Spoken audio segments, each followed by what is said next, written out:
President George W. Bush supported the economic embargo on Cuba. So did the Secretary of State during his first term. Colin Powell, the retired Army general, is with us from Washington. Secretary Powell, good morning.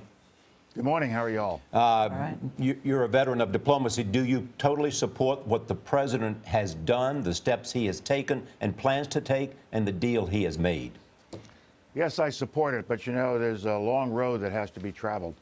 I had a flashback when I heard the announcement yesterday, a flashback to October of 1962 when I was a young infantry captain on my way to Vietnam. And suddenly we got instructions, no, you may be going to an armored division in Fort Hood because we're going to invade Cuba. Well, that didn't happen. But over the last 50 years, I have watched this policy unfold, and I have been a part of it. And as Secretary of State, as you noted, I supported it and even strengthened the sanctions against Cuba.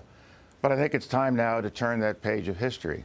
I don't see anything wrong with opening diplomatic relations with Cuba. We have diplomatic relations with other nations just as oppressive as Cuba.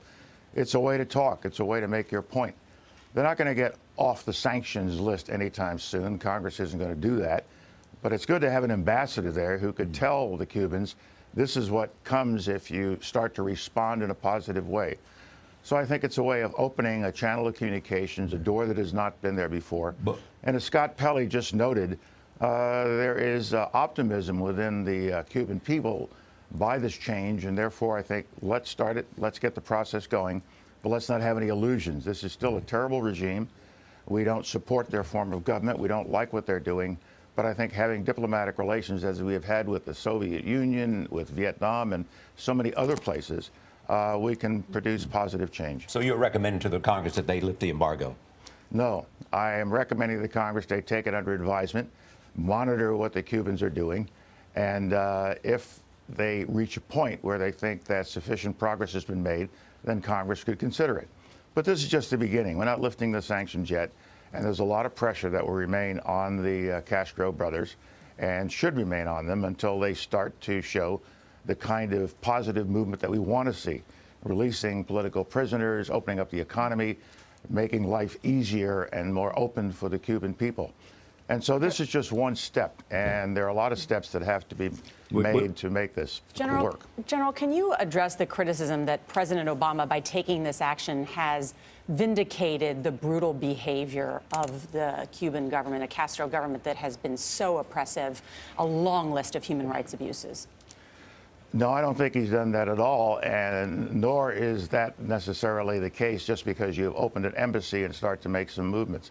I hope that our government will continue to speak out against that kind of behavior, and I hope our ambassador going in will make sure that we give this message to them at every opportunity. We've gone through the same thing with a lot of other countries, and my experience in all of this is once you start talking to someone, you're almost inserting a poison pill into the system where they have to start responding to the pressures that they are still under. And so I think this is a positive step. And let's not overemphasize all that's going to happen in the months and years ahead. It's a long process, but I think a page of history has been turned, and it's appropriate to do so at this time. General, I want to turn to the Sony hack attack and reports that North Korean government is behind it. What do you make of that? And if true, what are the implications of that? Well, I think if it is the Koreans, and I understand that the government will announce that, the American government will announce that, it's a very serious issue. But, you know, this is a problem that all of us have to face in this internet age.